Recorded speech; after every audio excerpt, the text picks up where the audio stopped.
An HNSA, a fish and coral habitat. Done right, it will allow for more fish, decreased aggression, and stress-based disease, while allowing for flow in, through, and behind the aquascape. But is it hard or worth the time? Yes and yes, but today we'll show you exactly how to do it. This is the How to HNSA, or Habitat Negative Spaced Aquascape. All right, we've done this with an 18-inch aquascape for a smaller tank, as well as a pair of them for 120-gallon tanks, one of them with a little bit more habitat than the other. This time we're doing it for a Reef Savvy 170, which is 64 inches long and then 29 inches deep by 22 inches tall, which means that it is deeper than it is tall. I'm going to build this aquascape around that. I'm going to share everything I've learned along the way in 4 major steps. The first one is just the right tools for the job. Some of these tools work way better than others, and I'll share them. We're also going to do a second step, which is the structure. We'll build the structure to have as much habitat as possible while still looking aesthetically pleasing and having open space. We'll also build it for flow, so you can have flow in, around, and through the structure. And then lastly, mobility. The third step, strengthening or reinforcing the structure. So not only does it not ever fall apart in the tank due to any weight or bumping it, but also it's so strong that you can actually lift the structure right out of the tank, often in multiple pieces. But in a tank like this, we'll probably only have 3 pieces, and you could pick up the entire structure because it will be so strong. And then the fourth step, how do we finish it and make it look beautiful before we put it in the tank? All right, step 1, right tools for the job. I got a slew of different tools here in front of me. This all is based around Marco rock. Marco rock is the ideal choice for this just because it has such an irregular surface, and the surfaces tend to interlock with each other and create a seamless look. What we're going to do is break it apart into pieces and then reassemble it into what we're looking to create. So Marco rock is the #1 tool. I will say that you're looking for 1.5 to 2 pounds of rock per gallon of water. We'll get to why that range is there in just a second. But we're also going to need a chisel to break it apart. I'd recommend something heavy duty like this with a hand guard, because sooner or later you are going to hit your hand, so you don't want to hurt yourself. So consider that. We're also going to get a heavy mallet. So find something that has a really heavy head so that the weight of the hammer is actually doing all of the work. You're also going to want to wear some glasses here. I am not super huge on safety, but in this case I am definitely going to wear them, because when you're breaking up the rock, little bits shoot out. But worse yet, last time when I was working with the glue, a little bit of the liquid glue shot up and just barely missed my eye. So it's really important that you find some eyewear to use in here. You're also going to want some cardboard, or at least in my case I like to have the cardboard, so we'll put it down on the surface that we're going to use, but also where you're smashing it, because what you're going to find is you're going to collect a lot of the smashed up bits for sand, what we'll use later as well. It's a lot easier to scrape it off of the cardboard. You're also going to want some of these foundation pieces. This is what I would call a critical piece that you do not want to miss out on. Don't skip on. You definitely want this. A foundation piece of Marco rock is a piece of rock that has been machined flat, and that means that it sits on the glass or on the bottom of your tank really smooth and perfect. What this will do is allow the rock to look like it's emerging out of the bottom of the tank, but more so, it creates a really stable point at which to build what is going to ultimately look like some impossible overhang, some stuff that just looks like it shouldn't balance, but because we have these big feet coming out of it and it has a really solid surface on the bottom, it will support a lot of weight. Next, you're going to want some of the super glue gel, extra thick. You can use really gel from anywhere, but probably the cheapest way to get it is in this big 10-ounce bottle from BRS. You're going to just use that to hold all of the rock together.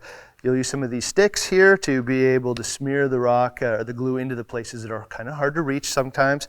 And then the Instaset to be able to spray it, and within 15 seconds, it will hold a tremendous amount of weight. You'd be really surprised. So all of these things are really important. I believe you probably only need one of these. these, but you could possibly use 2. I'll tell you how many I use at the end, and probably 4 or 5 of these on this whole project. But again, I'll tell you how many at the end. You're going to want to use some gloves because you want to keep the glue off of your hands. You also probably want to use gloves because this can really irritate your hands. This stuff is really sharp and sucks all the oils out of your hands. So if you wear gloves, your hands will thank you later.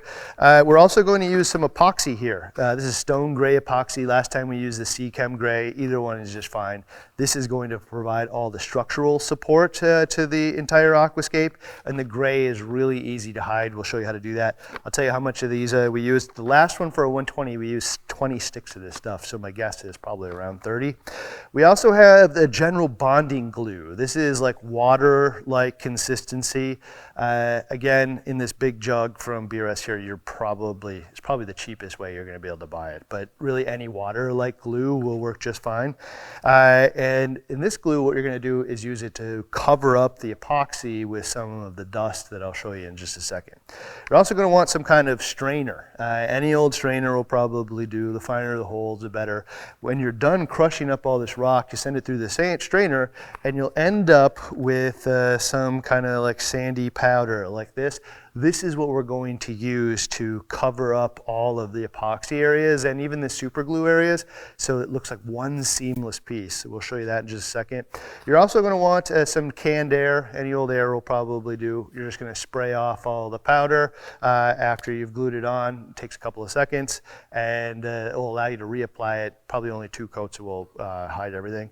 Then we also have some acetone. You don't probably need this big of a container, but you're going to pick up some little 1 milliliter syringes as well. Those 1 milliliter syringes will allow you to, squirt the glue onto the rocks in hard to reach places, and the water-like glue will wick onto the surface. So it's perfect, but you're also going to want to clean those syringes off with probably acetone or something like it. And then the one thing I would call optional is these 3-way fittings for PVC.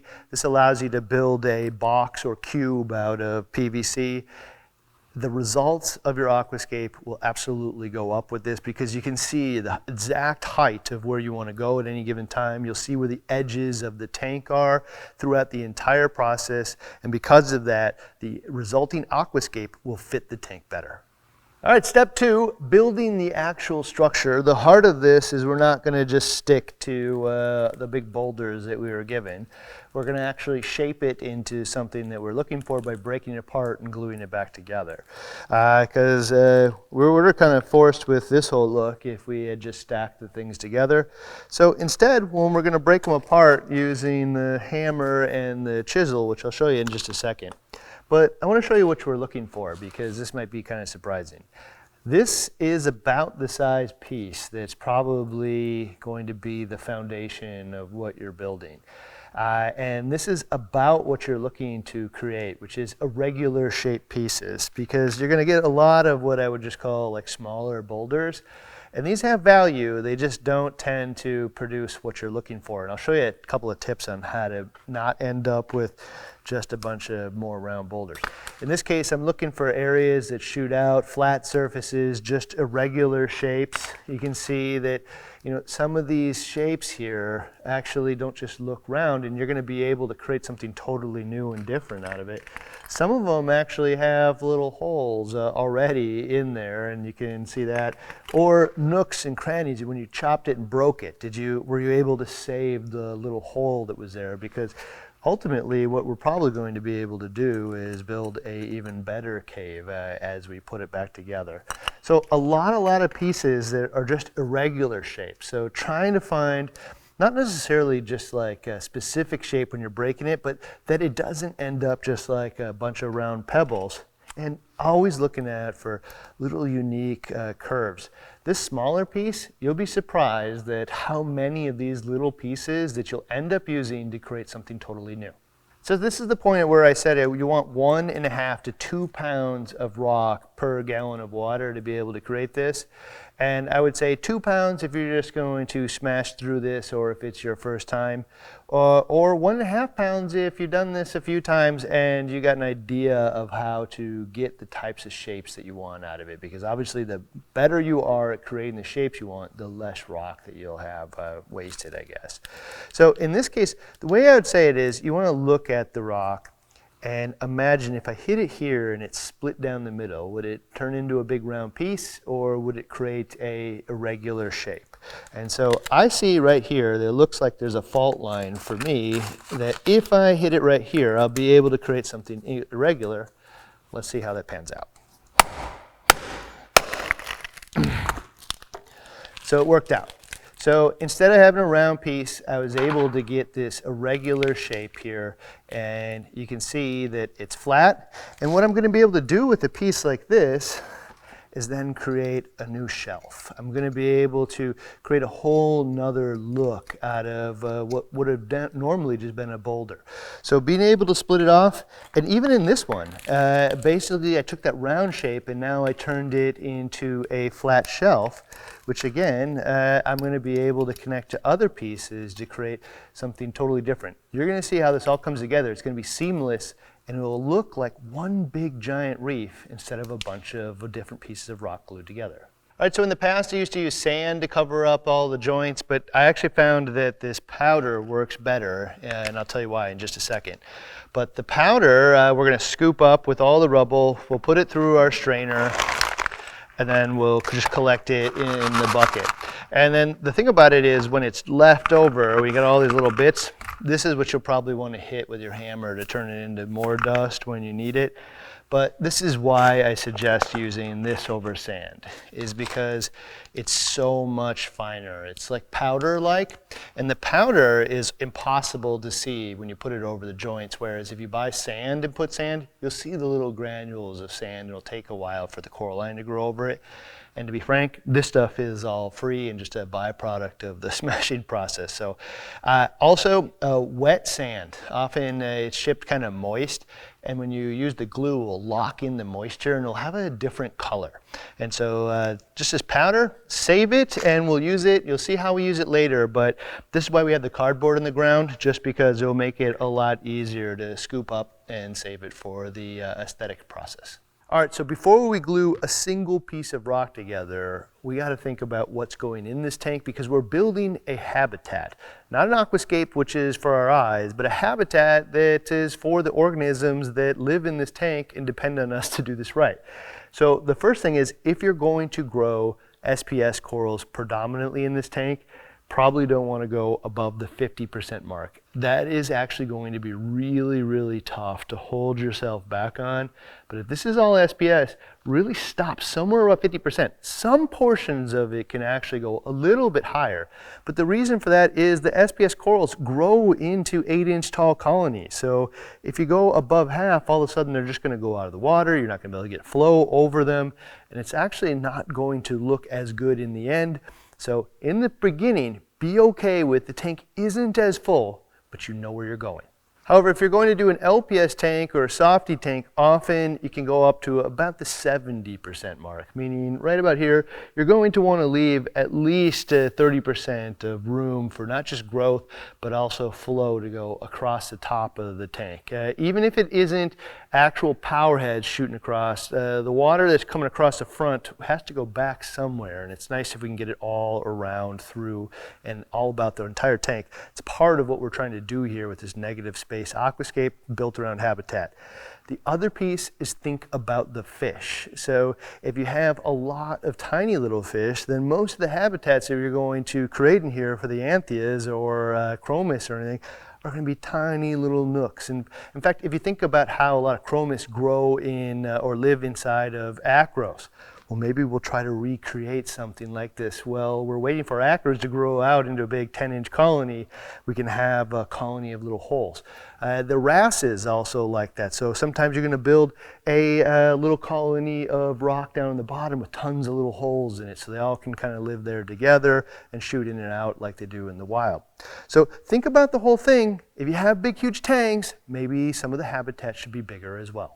All right, to start building this structure, the first is how many structures am I actually going to build? Again, this is different than just stacking a bunch of rocks. I'm actually going to build an entire structure, and I probably won't build just one gigantic one, which would be really hard to move. I'm going to build multiple that kind of weave together and look like one when you set them next to each other, or even sometimes maybe even touching. So in that case, I would say rule of thumb here is build one structure per 2 feet of tank size. So in both of the 120s, we used 2 different pieces. In my 360, it's actually 3 different pieces. So some of them can be fairly big. In this case, this is about a 5.5 foot tank. So I'm going to build 3 different structures that all look like they're a cohesive piece of one. Probably the most important part of this whole thing is actually getting the foundation right. And so we use these foundation pieces, which again have been machined flat, and they provide a lot of support for everything. They also look like they're emerging out of the bottom rather than sitting as a ball rolling around or boulder rolling around the bottom of the tank. Now, there's a couple of things. It'd be kind of like intuitive to think that for a big aquascape that you're going to use, really big, large foundation pieces, and you can. They tend to be heavier and a little bit more sturdy. But you can also use small pieces. And so these ones are small to medium.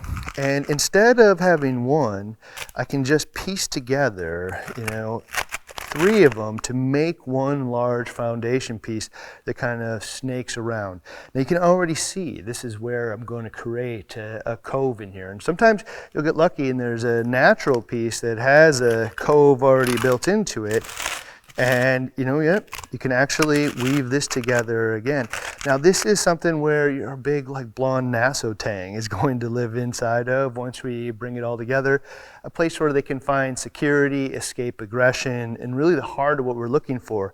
But you're going to want to use these foundation pieces to create an idea of the island that you have. Now there is one other really, really important thing. It's leverage in creating that impossible look. So when you think of your standard rock, it actually tends to tumble over fairly easy.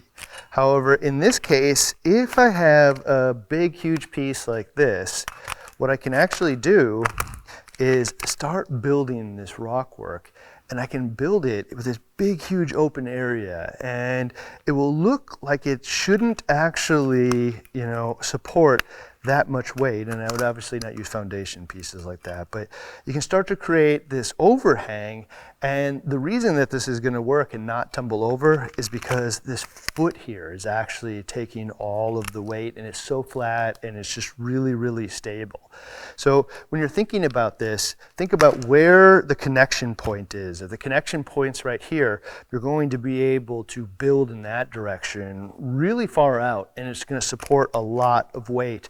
And the same thing with all of these little pieces. So if I snake these pieces together and then I attach them really well, if I attach it right here, and now if I've epoxied this in here, which makes it almost stronger than the rock itself, if I attach it right here, now all the weight is actually on this piece right now, as long as they're securely attached. So think about how you're going to do this, because this is the space, especially in an SPS tank where we're not going to go too high.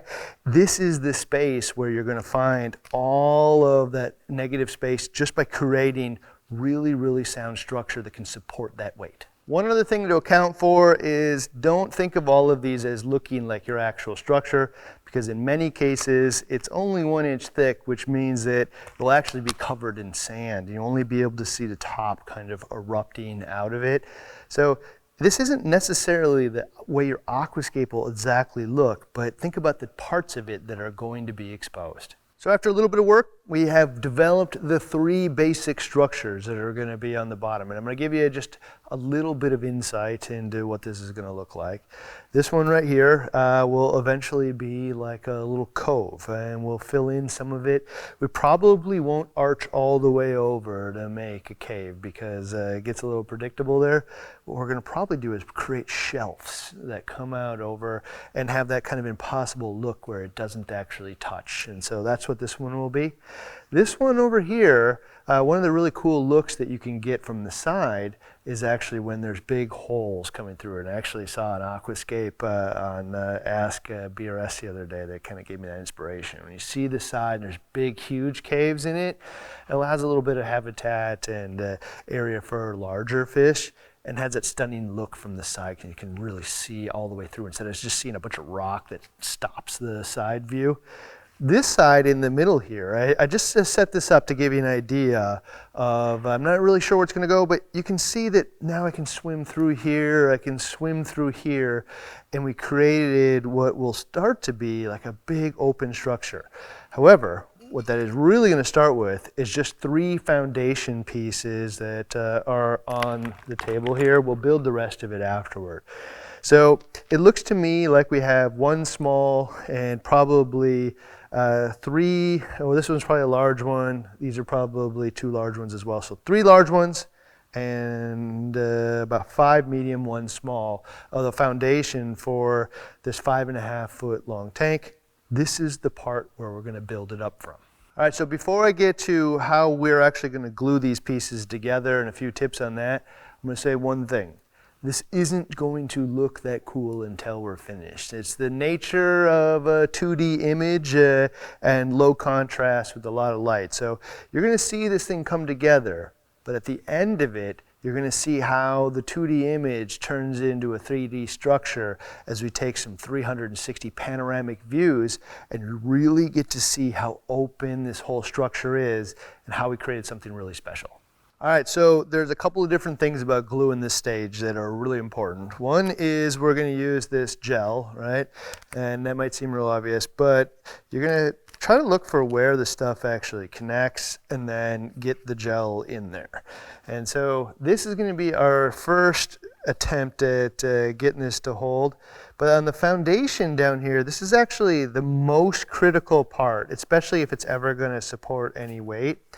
And also, counter to intuitive here is that you don't want big, huge globs of the stuff all over the place. You actually kind of want to spread it out just a little bit. And kind of the thinner, actually, the better in some cases. The reason why thinner is because we're going to use this Instaset here. And the Instaset, what it does is it creates like, it cures it like almost instantly. And then it creates like a skin on the outside that stops the oxygen and moisture from having it cure faster. It will cure eventually, but it'll really slow it down. So thinner is actually better, and we'll just spray the Instaset on there, and now in about 30 seconds I can probably hold it up and it will actually be one piece and I don't have to worry about it breaking apart. But again, it's going to have a lot of weight, and so instead of doing those big globs, come back again and add even more glue on the outside of it. Again, we're looking for like a thin kind of just like a little bit of surface on it. Spread it out. You want to make it look good too. You know, you don't want big globs of glue. So if you can spread it out a little bit, then you won't be able to see it and it will hold. And hopefully when I pick this thing up in 30 seconds here, it will actually hold one piece. So after that, we're probably going to come back and do the epoxy, but you can already see now this is essentially one piece, and I'm going to be able to work off of it, and I'm about to show you the next thing. All right, so you're going to see me use this epoxy a lot heavier later, but one of the things I learned is that if you're pretty confident about the base structure that you're building, and in this case I am, it's probably wise to use some of this 2-part epoxy right now. You know, mush it up and then put it into place. And with Randy's Investigates, we actually found that the 2-part epoxy holds better than mortar, better than glue, better than sand glue, better than basically every single thing that we found. And we didn't actually like the 2-part epoxy that much for underwater, but on dry stuff like this, it holds really, really well to the surfaces. The 2 little fishes is kind of nice because you can actually see when it's done because it's 2 different colors, the 2 different epoxies. But when you push it in, now I'm going to get it in here right away, because this foundation, if I don't have it right and it's not secure, it's not going to be able to hold all of the weight. I probably won't come back and do epoxy to all the other joints as we build up, but right at the different points at where this foundation comes together, I'm going to use this epoxy, smush it in. It's going to adhere a little bit to the surface of the rock, but the big thing you want to do is push it around all the nooks and crannies, and then what you'll see is structurally it's going to hold it all together. Once it's all mixed up, the way that I like to apply it is actually roll it into a little tube, and then I can take it around the joints that I want it to adhere to and just smush it right in. And one of the things you want to make sure that you have on hand is a little piece of rock, because the problem with epoxy is it looks really unnatural. And so I'd have this area here that's like, oh man, it looks so smooth and it doesn't look like the rock anymore, in a really obvious joint. If I take a little piece of rock and I push it into the surface of the rock here, or the epoxy rather, all of a sudden it gets that irregular shape that the rock had, and it's also pushing it deeper into the little nooks and crannies, which gives it a stronger structural hold. So as I get all this in here, you're going to see that once I'm done with it, you're not going to be able to tell that this was ever even here, because I'm going to put some of that sand, or actually powdered rock, on top of it with the liquid glue, and you'll never even know that this wasn't all one piece.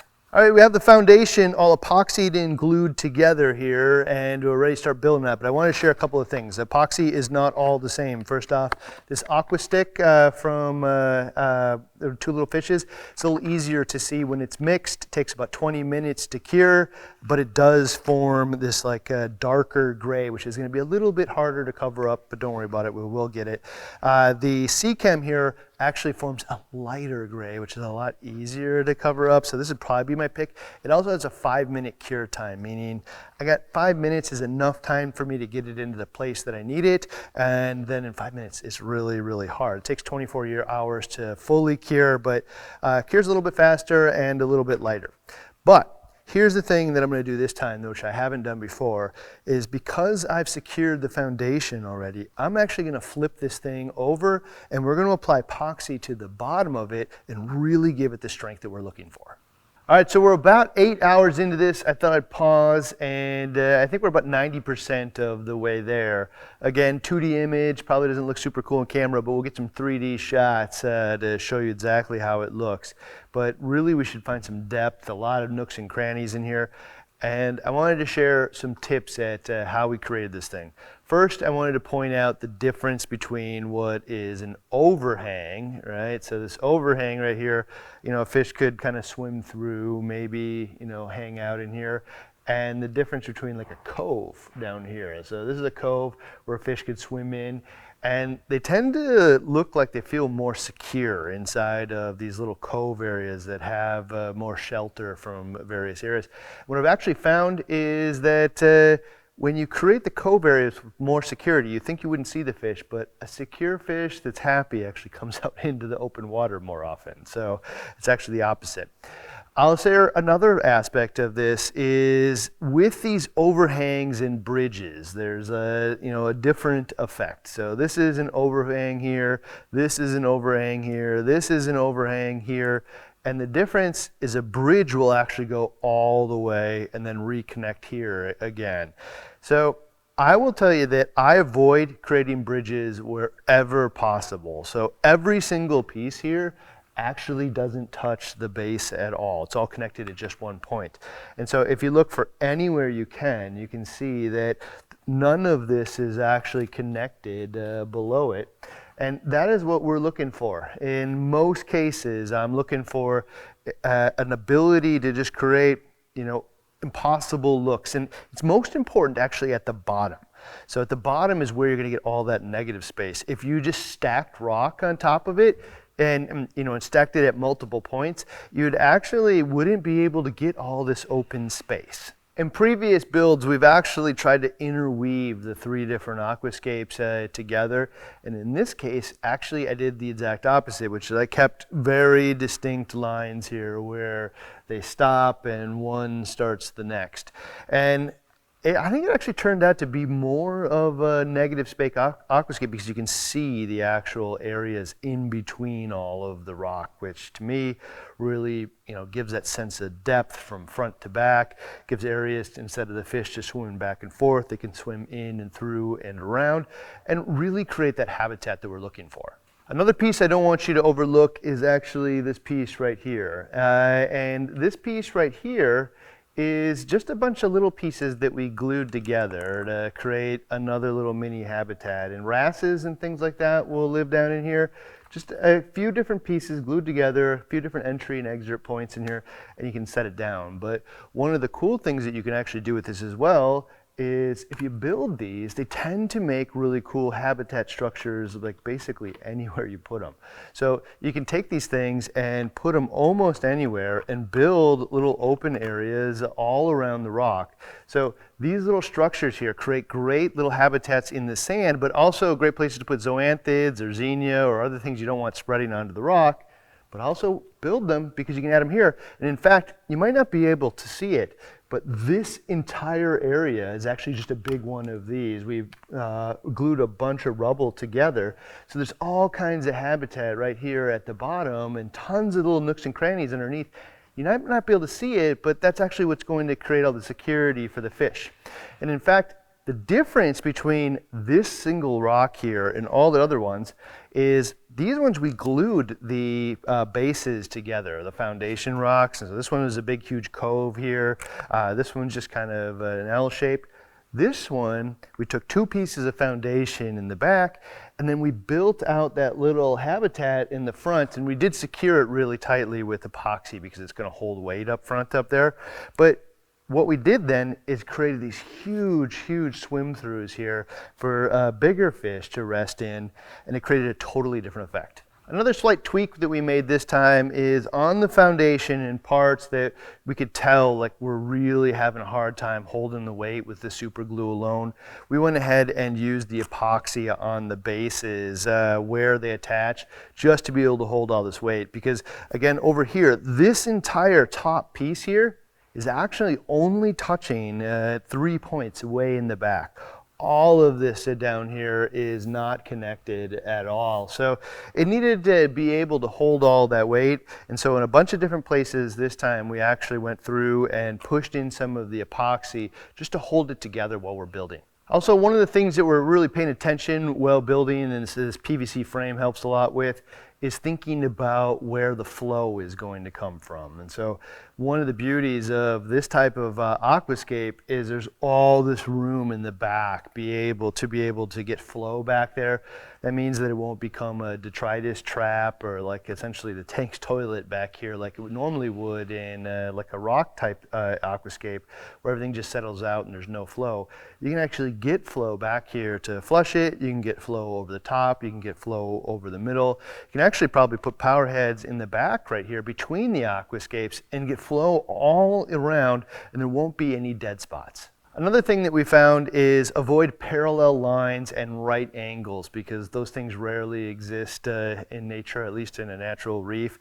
And so everything here is always at like a slight angle. A lot of times instead of just being totally flat, we'll find ways to bring it up just a little bit, just change the trajectory or direction of the aquascape just a little bit so it's just not flat, unnatural looking surfaces. Even here where it kind of rounds down and then comes out, I may actually leave this one as a flat surface because I know it's going to look really cool when we put coral on it. But look everywhere throughout, and when you're putting another piece, try to match the lines that you have to some degree, so these pieces actually look like they kind of go together, but never at a complete parallel because it just looks unnatural. You'll also notice that I didn't take the exact same approach with all three rocks, where this one just has tons and tons and tons of nooks and crannies. Like I would say this is habitat first, whereas the one that's in front of me is much more open. This is going to allow for more active swimming, it's going to allow for bigger fish, and this one as well, like just not as many nooks and crannies as this one does. And so we're allowing for different shapes and sizes and types of homes for different types of fish, both in terms of the type of habitat that they like, but also the size of the fish as well. This is also the first time where I haven't actually broke it apart in the middle, where some portion of it just isn't going in the direction that I'd like, and we take it apart. There's just a couple of little pieces here and there. We're like, no, that ended up not going there. You can just snap it right off.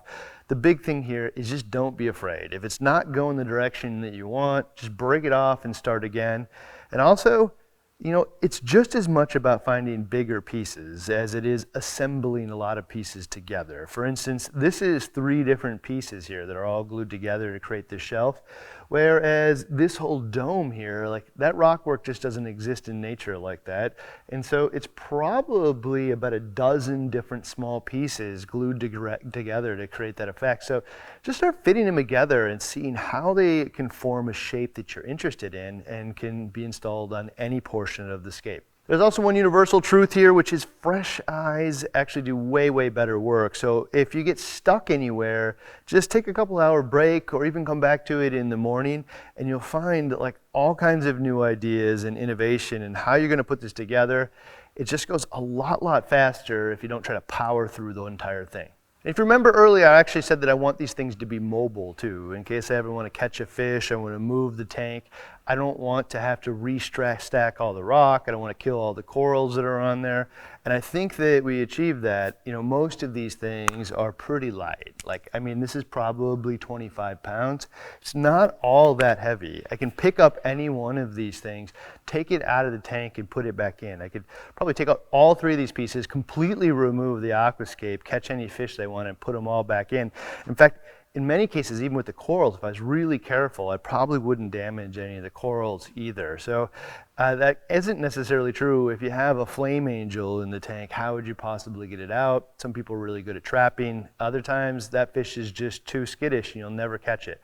But in any case, I really like having it as one structure. And I think that we achieved that here with 3 different smaller structures that are all mobile. This is the point where we add the structural integrity and we hold it all together so it doesn't fall apart. The super glue did a good job of holding it together for right now, but we want it to stay secure for its entire lifespan. So we're going to do that with the epoxy. It's a 2-part epoxy. You smush it together and then it will form a hardness. Again, this Aquastick stuff in 20 minutes. If you use the Seachem stuff, about 5. Seachem's a little easier to cover up again. But what we're going to do is look for places to put it. And you can certainly, you know, put it into the top of the aquascape to hold the different pieces together. But more often than not, I find that it actually is stronger when you push it in underneath. It just tends to hold weight better than kind of clinging on to both sides. It just smushes into the crease here and will hold it all together. Of course, on the bottom, it's also easier to hide. So you don't have to cover up as much of it when you're done. So smushing it into the bottom, look for all the areas, really try to put a little bit of effort into figuring out where can you put the epoxy without seeing it, and it will pay off with less work later. And keep in mind that that epoxy is somewhat an adhesive, meaning it's actually sticking to the surface of the rock, but a lot of it's structural. So look for areas where you can mush it around nooks and crannies, because once it hardens, it's essentially structurally bound into all the crevices of the different areas. So a little bit adhesive, but a lot structural as well. So look for those areas to give it the most strength. And in areas where you need a lot of strength because there's so much weight holding onto something, and say you have kind of a right angle, you can actually bridge that whole gap here with like a big chunk of epoxy. And when that hardens, it'll kind of create a lever which holds a lot of the weight. So you can look for areas like that. And one of the things I'll tell you is one of the reasons I didn't like epoxy in the past, other than the fact it rarely works very well on wet rock, but on dry it works really great, is the fact that when you push it in, it ends up being really smooth and it's really obvious, and it will look really ugly if you just leave it alone. You'll see every last seam in the entire thing if you don't take this one step, which is find a piece of rock and then just smush it into the areas after you got the epoxy in. If I epoxied this thing, just push it in with all the areas. And what will happen is you'll create a, not only will it get deeper in there, but it will also create an irregular surface that once we throw the sand on it, you'll never even see it was there. So think about getting a couple of these pieces of just rubble around and smushing it in kind of like a rock stamp to get rid of that smooth surface. And one of the best application methods that I've found is taking the epoxy and rolling it into a tube. Once you have it rolled into a tube, not only does it mix a little faster that way sometimes, but then you can kind of wrap that tube all the way around this whole area, snake it around the seam. Most of what you're doing is matching seams, so having a thin little piece that you can push in there really allows you to build the structural integrity along the entire bit, and it doesn't allow for big chunks all over the place. So roll it into like a little rope about the size of a marker or pencil, and then you can smush it into the areas that you're looking for. As I mentioned earlier, this isn't the cheapest way to do it, meaning that, you know, cement and mortar is probably the cheapest way to add structural integrity. But the nice part about this is where the consistency of the cement would make it really, really hard to get it up underneath all the areas that I need it to get into. It's also kind of wet and sloppy, and it's really a lot harder to work with, whereas this I can push into anywhere. So for 150 bucks maybe versus 20 bucks, you do pay a lot more money for all of the sticks of epoxy you're gonna go through. However, there are a lot of advantages. All right, so it took a few hours, but we got all the epoxy in place and everything is really structurally sound now. You can pick up and move any one of these things really, really well and not worry about having it break in your hands, or if you were to bump anything over time, or it's just not going to deteriorate, fall apart. So now we have all the epoxy in place, but I did it differently than I've done it in past aquascapes. And a lot of them before, I would not be afraid of pushing it into the top where I have to hide it. But because this epoxy was a little darker, I was just a little concerned about it. So I took the approach of going on the undersides. And I think that's how I'm going to do it in the future, actually, because I was able to hide most of the epoxy while providing all of that structural support. And you might not be able to tell here, but there's 28 sticks of epoxy throughout this entire thing, 28. And the reason that you can't see 28 sticks is because most of it is actually pushed up underneath or in the back here where you will never see it. And some of it is visible where you really needed to put it to give it that structural integrity. But, you know, we hit it the best we could and really leveraged what the epoxy is best at, which is really, you know, stiff consistency, the ability to smush it up into all the holes on the underside and hide almost 28 sticks of epoxy. There is a step here, you could probably use a couple more sticks if you wanted to, which is there's a couple areas where you might want to hide a seam. It is visually, you can see that this is two pieces of rock. And with the epoxy, you can actually push it into certain places and then give it that stamped rock effect, and then you won't be able to see that it's two pieces. So if there's anywhere on here that you say, you know what, it looks to me like I can really see that this is two pieces of rock and I wanted to make it look like one, part of the finishing is actually just little bits of epoxy. It can be pretty thin to just cover in a couple of areas where two pieces of rock meet, but not perfectly.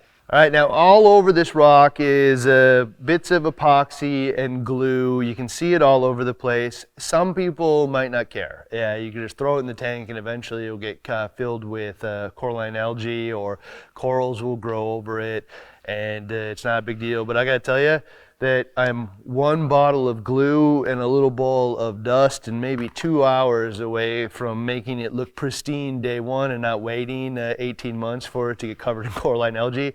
And also, anywhere that doesn't get light won't get coralline algae either. So any of the stuff underneath here, it would just take forever. So I'm gonna spend the 2 hours in a bottle of glue and all the dust that we created to make sure that we hide it. All right, so there's two things you wanna cover up, being the super glue and the epoxy. The super glue being clear is gonna be the easiest, so I'll start with that.